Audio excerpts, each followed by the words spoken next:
ஆலயம் செல்வம் நாம் அன்பர்களுக்கு வணக்கம். நாம் இப்போ பார்த்துட்ருக்கிறது நங்கவள்ளி, சேலம் மாவட்டத்தில் உள்ள சோமேஸ்வரர் திருக்கோயில். ரொம்ப அற்புதமான திருக்கோயில், அதிசயமான திருக்கோயில். மூலஸ்தானத்தில் இருக்க சிவன் சிலைக்கு அந்த காலத்தில் பால் அபிஷேகம் செய்யும்போது கற்பூரம் காட்டி அடுத்து தயிர் அபிஷேகம் செய்வதற்குள்ள ஒரு அடி உயரத்திற்கு சாமி சிலையை புற்றுமண் மூடியிருக்குமா. புற்றுமண்ணை அகற்றிவிட்டு அடுத்த அபிஷேகம் செய்வாங்களாம். அதற்குள்ளே சிலையை சுற்றி புற்றுமண் மூடிக்கொண்டே வருமா. புற்றில் எவ்வளவு தண்ணி ஊற்றினாலும் புற்று நிரம்பவே நிரம்பாதான்.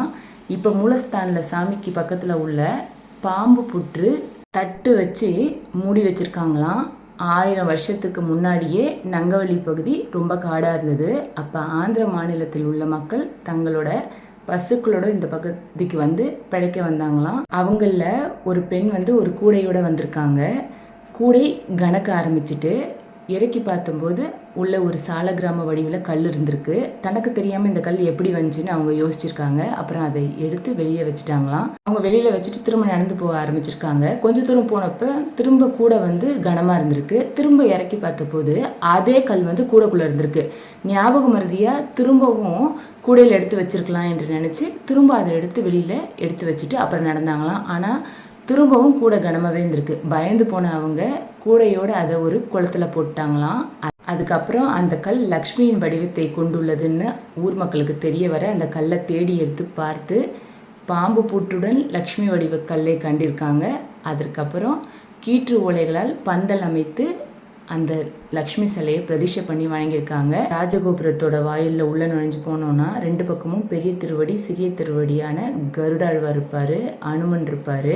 இதை அடுத்து தெற்கு பக்கமாக போனால் அரச மரத்து விநாயகர், பக்கத்திலேயே சோமேஸ்வரர் ஆலயம், வன்னி மர விநாயகர். இதை தொடர்ந்து நாகர் சிலை வரிசையாக காட்சி தரும்.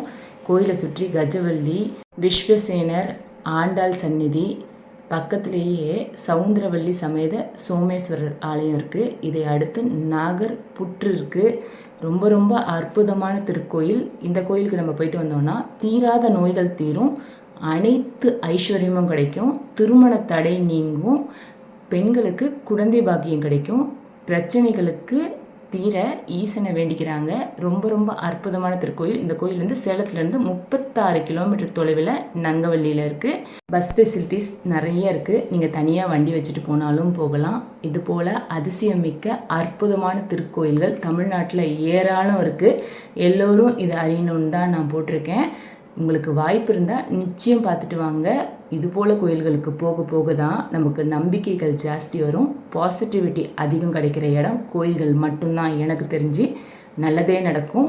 நம்பிக்கையோடு செயல்படுவோம். எல்லாம் வல்ல இறைவன் நம்ம எல்லோருக்கூடையும் இருந்து நாம் செய்யும் அனைத்து காரியங்களும் நமக்கு துணை புரிவார். இப்போ குழந்தைங்களுக்கு ரிசல்ட்ஸ் வந்திருக்கு. எல்லாருக்கும் நல்லபடியாக அவங்கவுங்க விருப்பப்படி அவங்க வந்து ஸ்கூலோ காலேஜஸோ எல்லாம் எடுக்கணும். படித்து முடித்த குழந்தைங்களுக்கு வேலை கிடைக்கணும். எல்லாம் வல்ல இறைவன் அருள் புரியட்டும். நல்லதே நடக்கும். நன்றி, வணக்கம்.